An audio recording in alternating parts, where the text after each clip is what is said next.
जय श्री राधा कृष्ण भक्तों, आज मैं आपको एक सत्य घटना सुनाने जा रही हूं जिसे सुनकर आपके रोंगटे खड़े हो जाएंगे। विश्वास और गहरा हो जाएगा कि भगवान के भक्तों का कभी नाश नहीं होता।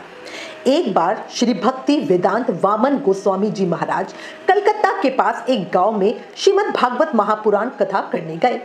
जैसे ही पहले दिन कथा शुरू हुई तभी अचानक वहां एक विशाल नाग आ गया। नाग रेंगता हुआ व्यासपीठ की ओर बढ़ने लगा। लोग डर के मारे इधर उधर भागने लगे। कुछ शिष्य डंडा लेके उसे मारने दौड़े। तभी महाराज जी ने शांति से कहा कि इसे मत मारो, इसे आने दो। वो नाग सीधे व्यासपीठ पे चढ़ा और जहां भागवत की पवित्र पोथी रखी थी उसके पास जाकर बैठ गया शांति से। महाराज जी ने बिना किसी भय की कथा शुरू की। कथा समाप्त होते ही नाग शांति पूर्वक चला गया।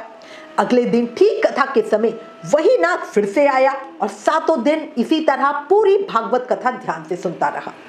सातवें दिन कथा समाप्त होने के बाद एक वैष्णव पार्षद महाराज जी के सामने आए और बोले, मैं वही नाग हूं, अपने पापों के कारण सर्प योनि में चला गया था।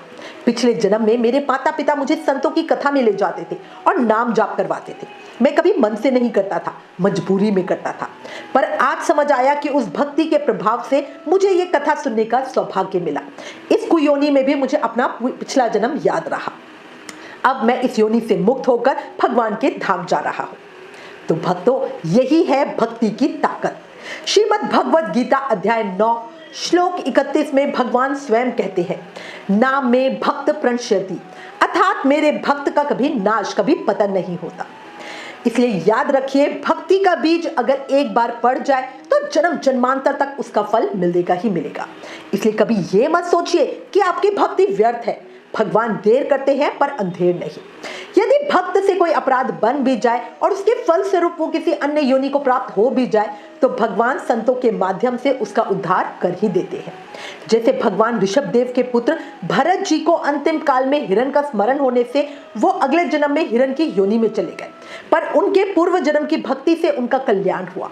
वो वन में संतों के आश्रम के पास बैठ के कथा श्रवण किया करते थे और उसी के फलस्वरूप उनके अगले जन्म में ब्राह्मण वर्ण का शरीर प्राप्त हुआ। अगर ये बात, ये प्रसंग, ये कथा आपके दिल को छुई तो वीडियो शेयर जरूर करना। राधे राधे।